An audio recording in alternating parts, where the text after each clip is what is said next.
Тайное e неизведанное.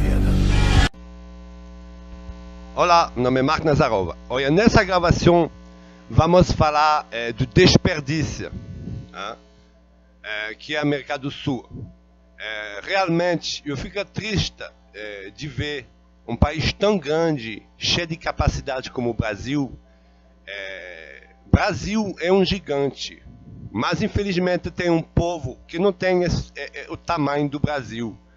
O povo brasileiro não tem aquele orgulho e aquela capacidade de sonhar mais alto.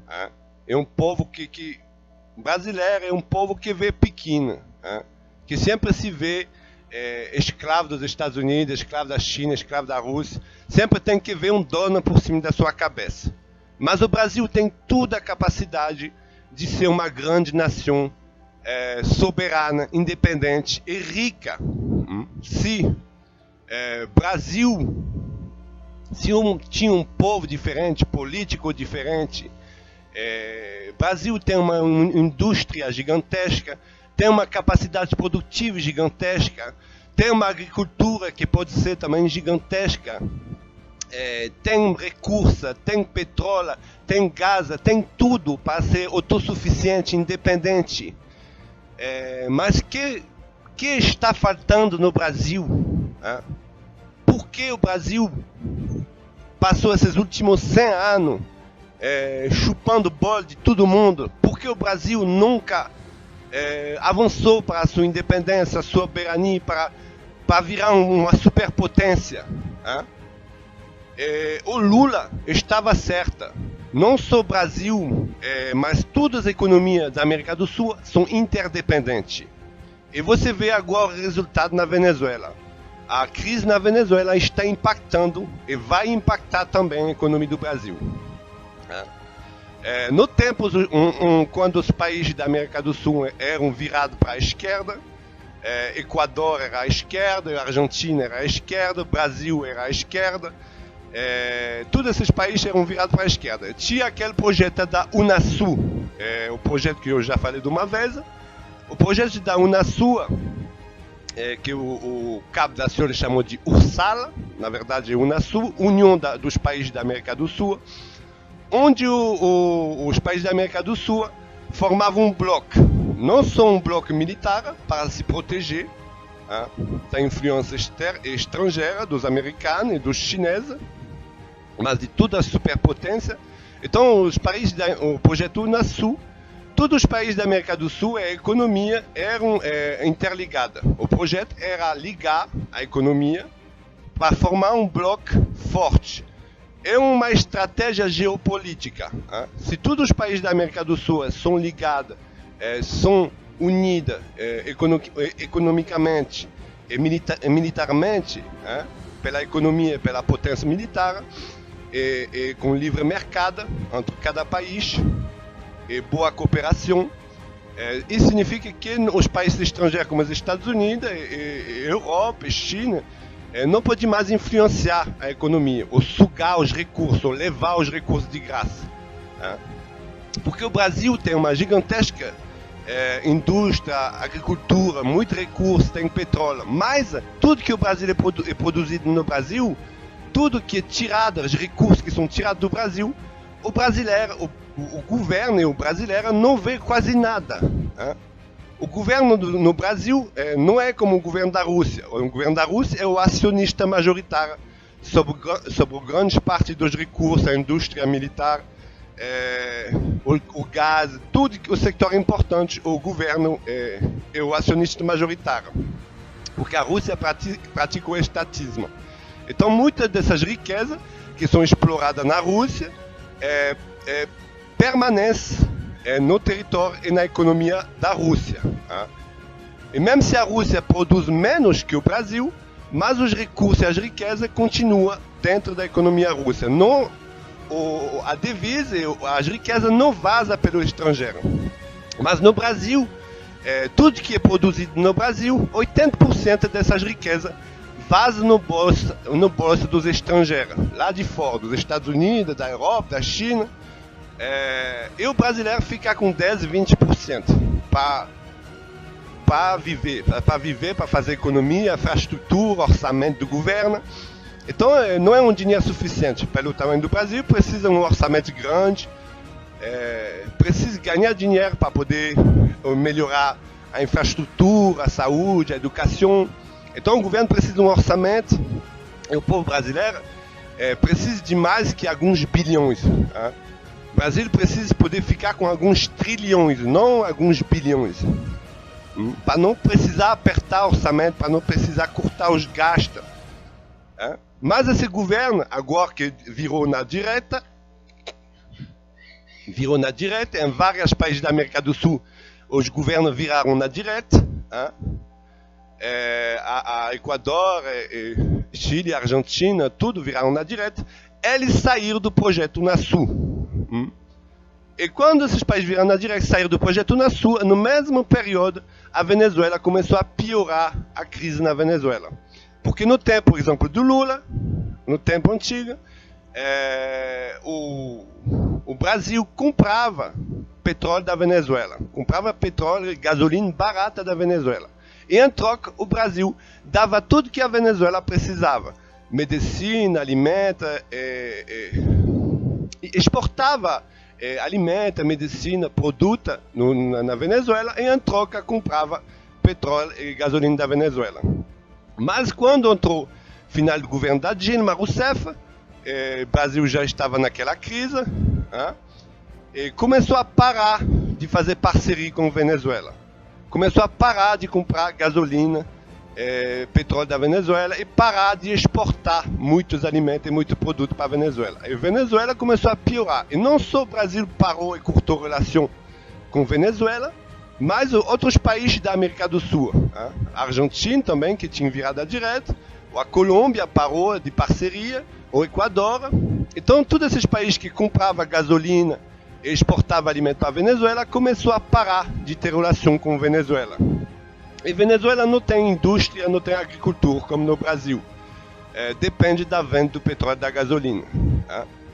E quando apareceu o golpe da Dilma Rousseff, o Michel Temer completamente cortou as relações com a Venezuela.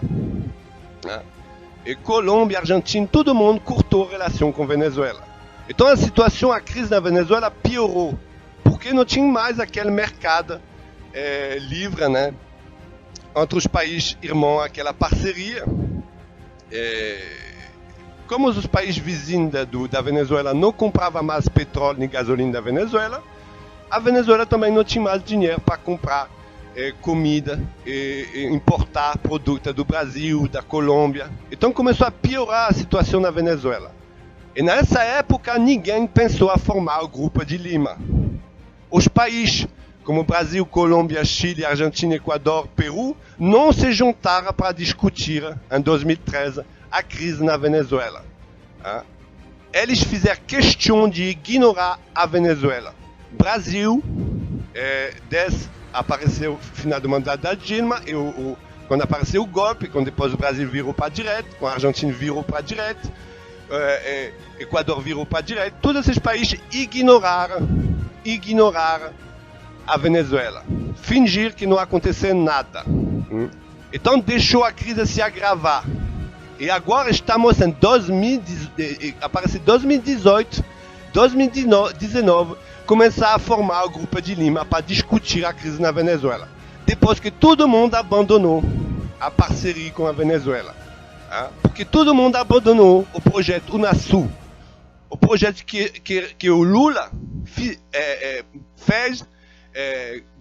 O único que não abandonou o Unasul é a Bolívia.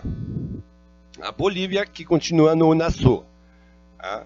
A Bolívia e a Venezuela que não cortaram a relação. Mas a Bolívia não é um país que tem capacidade de ajudar a Venezuela.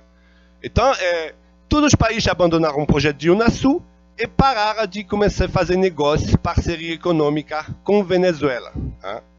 Então a Venezuela começou a não ter mais para que vender seu petróleo parceiro, a gasolina para o Brasil, a gasolina para petróleo para a Colômbia, para o Equador, todos esses países que compravam a gasolina e o petróleo da Venezuela e exportavam produtos para a Venezuela, E por isso que na época do tempo de Lula, a Venezuela não faltava nem comida, nem medicina, nem nada. Porque o Brasil comprava gasolina e exportava comida e medicina e tudo para a Venezuela. Então o Brasil sustentava a necessidade de Venezuela em troca de gasolina e de petróleo. E o gasolina e petróleo do Brasil era muito mais barato também. Porque o Lula comprava lá da Venezuela e trocava por comida, alimenta, tudo que a Venezuela precisava. E a Colômbia fazia o mesmo, o Equador fazia o mesmo, Peru fazia o mesmo, a Argentina fazia o mesmo. A Venezuela até entrou no Mercosul, em certa período. Então, tinha aquela parceria econômica e um país apoiava o outro. O Brasil precisava de gasolina e em troca dava comida. Então, é assim que funciona. Todos os países da América do Sul, o mercado é proteger a economia um do outro. Mas quando o Brasil abandonou a Venezuela, começou em 2003 a crise, Equador, Peru, a Colômbia, todo mundo cortou a relação com a Venezuela e começou a sair da Unasul, piorou a situação da Venezuela. E ninguém foi lá para conversar da situação da Venezuela. Ninguém quis mais comprar a porcaria da gasolina da Venezuela. E ninguém mais quis exportar sua comida e seus alimentos para a Venezuela. E começou a faltar comida, faltar tudo. E a Venezuela começou a ficar sem dinheiro. Como a Venezuela não tem indústria, não tem agricultura, é totalmente dependente do petróleo, que eu sei que é uma besteira, mas infelizmente é assim. Então, o Brasil e os outros países ajudavam a manter a economia da Venezuela, como uma parceria econômica. Mas depois chegou a direita, todos os países passaram para a direita.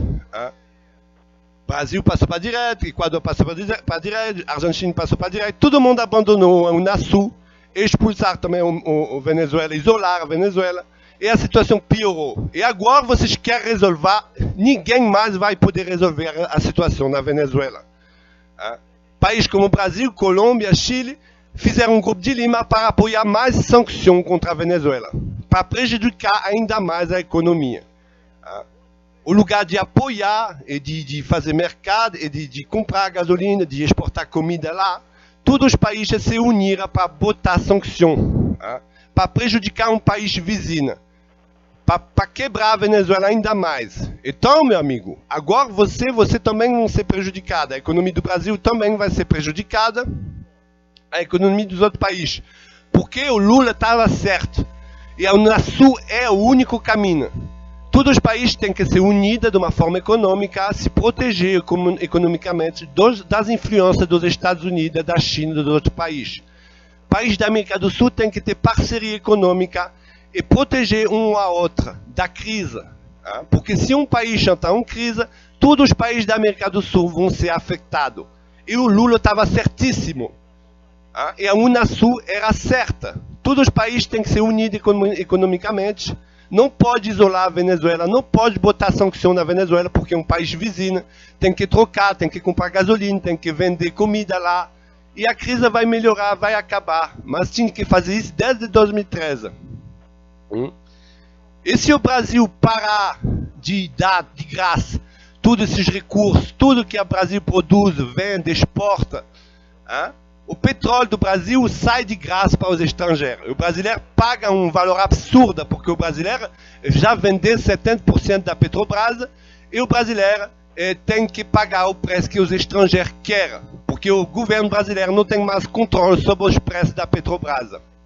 O governo brasileiro não tem mais controle sobre os preços da Petrobras e o governo neoliberal do Bolsonaro está vendendo todas as rafinarias, todos os postos de gasolina, tudo que sobrou da Petrobras. E os preços vão ficar absurdos, porque os estrangeiros vão, os novos donos do privado, fazem o preço que eles quiserem. E como o Brasil é um país que depende da gasolina, também para produzir, para exportar sua comida, para transportar dentro do país por caminhão a comida do norte a sul, porque o Brasil é um país grande, precisa da gasolina a um preço barato. Para o Brasil ficar produtivo, a gasolina deve estar barata. É por isso que o Lula, na época, comprava a gasolina da Venezuela. O Lula comprava a gasolina da Venezuela para compensar o preço do consumo no Brasil. Ele trocava por comida lá. E a Venezuela estava feliz. o Brasil pode ser mais produtiva, porque se a gasolina é mais barata no Brasil, vai poder transportar dentro do país mais barato, e o alimento vai ficar mais barato, e a indústria vai poder produzir mais barato. E se o brasileiro realmente nacionalizar seus recursos importantes, para poder ter controle sobre as suas riquezas, se o governo brasileiro se tornar o acionista majoritário na indústria, no setor importante, o brasileiro teria mais lucro. Mais lucro na produção, mais lucro na indústria, mais lucro na venda de recursos naturais. E o brasileiro pode ser uma superpotência super rica. Pode ser mais poderoso que a Rússia. Praticando o mercado protegido com seus vizinhos, e preservando seus recursos. O Brasil pode vender seus recursos, mas o preço é justo. O governo brasileiro não pode ser neoliberal que vende tudo, não. Como Bolsonaro. Bolsonaro não é conservador, Bolsonaro não é patriótico, Bolsonaro é um neoliberal. Neoliberal é um partido de centro, nem é de direita de verdade. E o PT, a esquerda no Brasil é mais patriótico que a direita. Aliás, que é uma coisa muito esquisita, né? Porque a esquerda é mais nacionalista que o próprio direita que se diz que é nacionalista. É mentira, não sou conservador nem nacionalista. Neoliberal vende tudo. A preço de banana. Mas o governo, se tornar um acionista majoritário no setor importante, na indústria, pode mais ganhar mais dinheiro e vai ter mais orçamento para infraestrutura, para saúde, para educação. Mas o Brasil dá 80% de suas riquezas de graça. Tudo que é produzido e exportado do Brasil, o dinheiro vai no bolso dos estrangeiros. E o brasileiro e o governo ficar com 10%. Mas é um absurdo, porque o governo do Brasil deveria ficar pelo menos com 50% das riquezas.